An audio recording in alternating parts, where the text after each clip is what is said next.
এই ভিডিঅ'ত আপোনালোকক স্বাগতম জনাইছোঁ। এই ভিডিঅ'টিত প্ৰথমতে আপোনালোকক জনাওঁ যিসকলে স্পট এডমিশ্যনত এডমিশ্যন ল'বৰ বাবে ৰৈ আছে তেওঁলোকে কি কি কথা মানি চলিব লাগিব বা কি কি আচলতে কথা আপোনালোকৰ কাৰণে আগবঢ়াইছে বা কি কি কাম আপোনালোকে কৰি ল'ব লাগিব সেই সকলোবিলাক কথা ভিডিঅ'টি আপোনালোকক জনাম। আৰু যিহেতু আপোনালোকে জানে 15 তাৰিখে স্পট এডমিশ্যন আছে আৰু সেই স্পট এডমিশ্যনত এডমিশ্যন পাবৰ বাবে আপোনালোকে কোনবিলাক কথাৰ ওপৰত গুৰুত্ব দিয়াটো খুব জৰুৰী। প্ৰথম কথাটো হৈছে আপোনালোকক 15 তাৰিখে যি স্পট এডমিশ্যন আছে তাত এডমিশ্যন ল'বৰ বাবে সমৰ্থ পৰ্টেলত ৰেজিষ্ট্ৰেশ্যন থাকিব লাগিব। অৰ্থাৎ আপোনালোকে সমৰ্থ পৰ্টেলত ৰেজিষ্ট্ৰেশ্যন কৰা হ'ব লাগিব।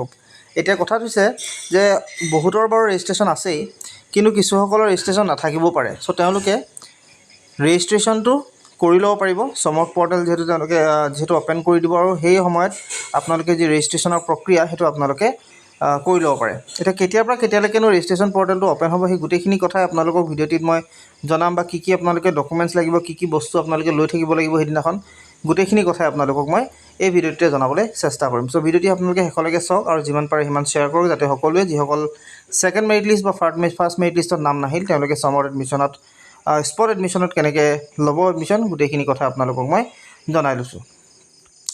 চ' ইয়াত আপোনালোকক কিবা নটিফিকেশ্যন আহিছে নেকি প্ৰথমতে সেইটো চাই লওঁ, তাৰপিছত আপোনালোকক গোটেই কথাখিনি বিতংকৈ জনাবলৈ চেষ্টা কৰিম।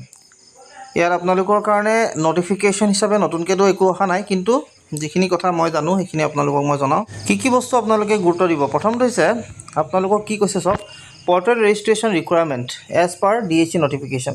DHE নটিফিকেশ্যনৰ মতে আপোনালোকৰ যি পৰ্টেল ৰেজিষ্ট্ৰেশ্যন আছে সেইটো ৰিকুৱাৰ্ড হ'ব লাগিব, আপোনালোকৰ দৰকাৰ হ'ব।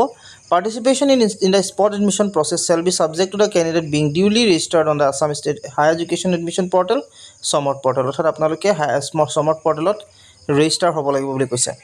Candidates who have already registered on the admission portal and possess a valid registration number need not register again. আপোনালোকে যদি এবাৰ অলৰেডি ৰেজিষ্টাৰ কৰিয়ে থৈছে তেতিয়াহ'লে আকৌ পুনৰাই আপোনালোকে ৰেজিষ্ট্ৰেশ্যন কৰিব নালাগে। সেই এটা ৰেজিষ্ট্ৰেশ্যন কৰিলে যিহেতু আপোনালোকৰ হৈ যাব, গতিকে দুবাৰ ৰেজিষ্ট্ৰেশ্যন কৰিব নালাগে, কিন্তু ৰেজিষ্টাৰ হ'ব লাগিব। 3 নম্বৰ পইণ্টত কৈছে candidate who have not yet registered may complete the registration on the admission portal from 13 June 2026 onwards up to 17 June 2026 4 PM as notified by the directorate of higher education Assam. এতিয়া আপোনালোকে কৈছে যে কেণ্ডিডেট যিবিলাক ছাত্ৰ ছাত্ৰীয়ে ৰেজিষ্টাৰ কৰা নাই তেওঁলোকে ৰেজিষ্ট্ৰেশ্যন সেইটো ৰেজিষ্ট্ৰেশ্যন প্ৰচেছ কৰিব পাৰিব 13 জুনৰ পৰা আৰম্ভ হ'ব 17 জুনলৈকে। চ' গতিকে 15 তাৰিখে স্পট এডমিশ্যন, গতিকে 15 তাৰিখলৈকে আপোনাৰ 13 তাৰিখৰ পৰা 15 তাৰিখৰ ভিতৰতে আপোনালোকে গোটেই কামবিলাক কৰি ল'ব। গতিকে ইয়াত ষ্ট্ৰংলি এডভাইজ এটা বস্তু কৰা হৈছে যে ল'ৰা ছোৱালীবিলাকে ৰেজিষ্ট্ৰেশ্যনটো কমপ্লিট কৰি ল'ব স্পট এডমিশ্যনৰ কাৰণে 15 জুনলৈকে। চ' সেইটো আপোনালোকে গুৰুত্ব দিব। তাৰপিছত আপোনালোকক কি কি বস্তু লাগিব পাৰে এডমিশ্যনৰ ডকুমেণ্টছ হিচাপে আপোনালোকে সমৰ্থ এডমিশ্যন ফৰ্মখন নিব লাগিব। যদি কাৰেক্ট কৰিছে কাৰেকশ্যন কৰা যিখন ফৰ্ম সেইখন লৈ যাব। আৰু যদি আপোনালোকে নতুনকৈ কেৱল ডাইৰেক্ট ৰেজিষ্ট্ৰেশ্যন কৰি এপ্লাই কৰিছে তেতিয়াহ'লে সেইখন লৈ যাব। যিসকলে কাৰেকশ্যন কৰিছে কাৰেকশ্যন লৈ যাব, কাৰেক্টেড যিখন ফৰ্ম সেইখন লৈ যাব। ক্লাছ 10ৰ HSLC এডমিট কাৰ্ডখন, 10ৰ মাৰ্কশ্বিটখন, 12ৰ মাৰ্কশ্বিটখন, কাষ্ট চাৰ্টিফিকেট যদি আছে বা যদি কাষ্ট চাৰ্টিফিকেট আপোনালোকক দৰকাৰ হয় তেনেহ'লে লৈ যাব। পেন কাৰ্ড, আধাৰ কাৰ্ড এইবিলাক লৈ যাব, ID প্ৰুফ হিচাপে ভোটাৰ কাৰ্ড এইবিলাক লৈ যাব। আৰু PRC আধাৰ কাৰ্ড এইবিলাক লৈ যাব। আপোনালোকে সকলোবিলাক লৈ অৰিজিনেল লৈ যাব আৰু লগতে এটা কপি আপোনালোকে ফটোকপি লৈ যাব।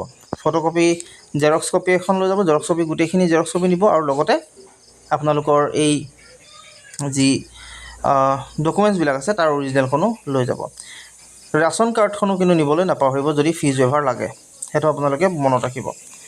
তাৰপিছত ইয়াত সেইখিনি কথা আপোনালোকে উল্লেখ কৰিছে ইনষ্ট্ৰাকশ্যন হিচাপে আপোনালোকে সেইখিনি দিলে।